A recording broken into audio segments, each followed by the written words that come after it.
रात के उस सन्नाटे में जहां सब कुछ शांत था, तब दूर कहीं एक पुरानी पटरी पर किसी ट्रेन के हॉर्न की गूंज सुनाई दी। कहते हैं वो ट्रेन अब नहीं चलती है, लेकिन उसकी आवाज अब भी आती है हर रात, ठीक उसी वक्त जहां दर्जनों लोग जिंदा जलकर राख हो गए थे। और आज हम आपको लेकर चलने वाले हैं उसी मशहूर स्टेशन पर, जहां अंधेरा सिर्फ रात का नहीं बल्कि मौत का है। मेरा नाम राकेश और आप देख रहे हैं खूनी हॉरर 444। अगर आप लोगों को ऐसे ही हॉरर स्टोरी वीडियो पसंद आए तो कृपया करके चैनल को सब्सक्राइब कर लेना, ताकि ऐसे ही हॉरर स्टोरी वीडियो आप तक पहुंचता रहे। तो तैयार रहिए, क्योंकि आज की कहानी में सिर्फ डर नहीं, एक सच्ची दहशत आपका इंतजार कर रही है। दक्षिण भारत का वो स्टेशन जहां रात के बाद दिखाई देते हैं जलते हुए मुसाफिर, और जहां मौत हर रात 2 घंटे के लिए लौट आती है। तो चलिए बिना देर किए उस कहानी की ओर चलते हैं, जहां जिंदा और मरे हुए एक ही प्लेटफार्म पर मिलते हैं। दक्षिण भारत, जहां मैं और मेरे बहुत से साथी पूर्वी भारत से रोजगार के चलते प्रवासी मजदूर बन गए थे। वैसे यहाँ पर 2 अच्छे बातें थी। पहली सीधी मजदूरी यानी तनख्वाह बहुत अच्छी थी, और दूसरी काम पूरे 12 महीने मिलता था। जिस कॉन्ट्रैक्टर या ठेकेदार के अंदर हम सभी काम करते थे, वह ठेकेदार सरकारी ठेका लिया करता था। कभी बस स्टॉप की मरम्मत, तो कभी रेलवे स्टेशन की मरम्मत, और ऐसे ही कई सरकारी काम। और उस रोज जब हम बस स्टॉप के फुटपाथ की मरम्मत में लगे थे, तो हमारे ठेकेदार हम लोगों के पास आकर बोला, तुम लोगों में से 4-5 लोग पास के रेलवे स्टेशन चले जाना, वहाँ 2-3 घंटे का काम है। काम होते ही तुरंत यहाँ चले आना। जाते जाते उसने मुझसे कहा, सुनो, तुम सारा काम अच्छे से करवा देना, कोई शिकायत नहीं आनी चाहिए रेलवे विभाग से, नहीं तो पेमेंट रुकने में टाइम नहीं लगेगा।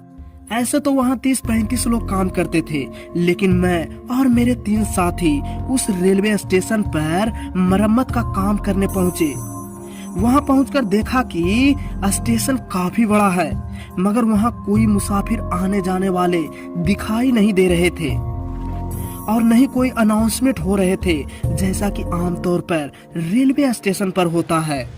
खैर, हमें तो काम से मतलब था, तो पहले मैं स्टेशन मास्टर से मिलने गया, ताकि उन्हें सूचित कर दूं कि हम लोग आ गए हैं। उनसे मिलने के बाद मैंने कहा, सर, हम लोग फुटपाथ की मरम्मत का काम करने आए हैं। स्टेशन मास्टर ने धीरे से कहा, सुनो, 2 घंटे के बाद तुम लोग यहाँ मत रुकना, चाहे काम खत्म हो या ना हो, निकल जाना यहाँ से। हम सब अशिक्षित थे, इसीलिए मैंने उस समय सवाल जवाब में अपना वक्त खराब नहीं किया और सीधे काम में लग गया। हमें काम करते करते 2 घंटे बीत गए थे, मगर काम अभी भी बाकी था। तभी मेरी नजर स्टेशन मास्टर पर पड़ी। वह स्टेशन से बाहर पास की एक बिल्डिंग में जा रहा था। मैंने उस पर ज्यादा ध्यान नहीं दिया और अपने काम में जुटा रहा। फिर कुछ ही देर बाद स्टेशन की सारी लाइटें अचानक एक झटके में बंद हो गई, और कुछ ही पलों में पूरा स्टेशन रात के काले अंधेरे में डूब गया। ऐसे में वहाँ काम करना बहुत मुश्किल हो गया था। ऊपर से हमें डर भी लगने लगा था। एक तो पहले से ही स्टेशन खाली पड़ा था, ऊपर से लाइट भी चली गई। लाइट जाने के बाद वहाँ रुकना बड़ी हिम्मत की बात थी। मैं अपने तीनों साथियों को समझा रहा था कि चिंता मत करो, अभी लाइट आएगी, शायद कोई तकनीक हो गई होगी। इतने में हमें हॉर्न सुनाई पड़ा, जैसे किसी ट्रेन का हो। हम सब चौंक गए, क्योंकि हम उसी स्टेशन पर थे। फिर दूसरा हॉर्न सुनाई दिया।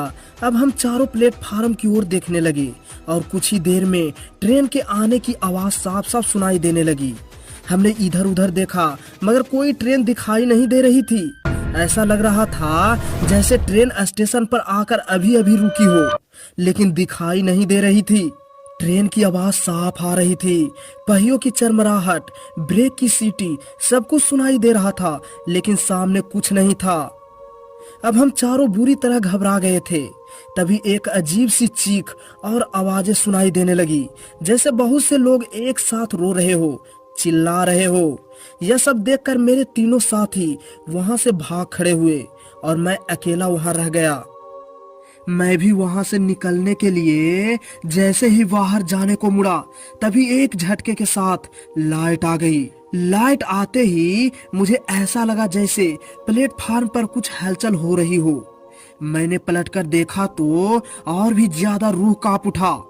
प्लेटफार्म पर बहुत सारी लाशें पड़ी थी जो जल रही थी। उससे धुआं उठ रहा था, बदबू फैल रही थी और डर की बात यह थी वो सारे लाशें धीरे धीरे सरकते हुए मेरी ओर बढ़ रही थी। यह देखकर मेरी तो जान ही निकल गया था। मैं भागा, पूरी ताकत से भागा। जैसे ही स्टेशन के बाहर निकला, सामने से स्टेशन मास्टर आता हुआ दिखाई दिया। मैं तुरंत उसके पास गया और उससे सारी बात बताने की कोशिश की, मगर मेरे मुंह से कुछ भी ठीक से नहीं निकल पा रहा था। मैं बुरी तरह से कांप रहा था। तभी स्टेशन मास्टर ने मेरे कंधे पर हाथ रखते हुए कहा, मैं तुमसे कहा था ना 2 घंटे में चले जाना, काम हो या ना हो, तो फिर तुम क्यों रुक गए? मैं कुछ बोल नहीं पा रहा था। स्टेशन मास्टर ने मेरा हाथ पकड़ा और बोला, चलो मेरे साथ स्टेशन चलो। मैंने झटके से अपना हाथ छुड़ाते हुए कहा, नहीं, वहां नहीं जाऊंगा, वहां भूत है। तभी स्टेशन मास्टर शांत स्वर में बोला, हाँ भूत है, मगर कोई खतरा नहीं है। उन्होंने मुझे अपने साथ स्टेशन ले गए। वहां पहुंचकर देखा तो सब कुछ सामान्य था। उन्होंने मुझे अपने दफ्तर में ले गए। पानी देते हुए उन्होंने बोला कि बहुत पहले एक ट्रेन की फैक्ट्री बोगी में आग लग गई थी और देखते देखते उस आग ने पूरी ट्रेन को अपनी चपेट में ले लिया था। बहुत से लोग जिंदा जल गए थे। वही ट्रेन यहाँ आकर रुकी थी और उन सभी लोगों की लाशें यहीं पर उतारी गई थी। तभी से यह सब मंजर कभी कभी देखने को मिल जाता है। इसलिए हम रात के 1 बजे के बाद स्टेशन बंद कर देते हैं। कुछ देर बाद सब कुछ फिर से सामान्य हो जाता है। अगर इसके चपेट में कोई अनजान आदमी आ जाए तो बचना नामुमकिन है। स्टेशन मास्टर ने मुस्कुराते हुए धीरे से कहा, तुम सोच रहे हो न तुम कैसे बच गए? मैं बताता हूँ, जो तुम्हारे गले में है वही बचाया है तुम्हें, हनुमान जी का लॉकेट। ये बात सुनकर मैं बहुत ही सन्न रह गए। मैं रात भर वही स्टेशन में रुका रहा। सुबह जब मैं वापस लौटा तो पता चला कि मेरे तीनों साथी अस्पताल में भर्ती हैं। वे गंभीर रूप से जल चुके थे, मगर कैसे यह कोई नहीं जान सका, क्योंकि कुछ ही दिनों बाद वे तीनों उसी अस्पताल में मर गए। यह थी दक्षिण भारत के एक सुनसान स्टेशन की सच्ची डरावनी दास्तान, जहां मौत की गंध अब भी हर रात हवा में तैरती है और जलती हुई लाशों की छाया अब भी उस प्लेटफार्म पर भटकती है।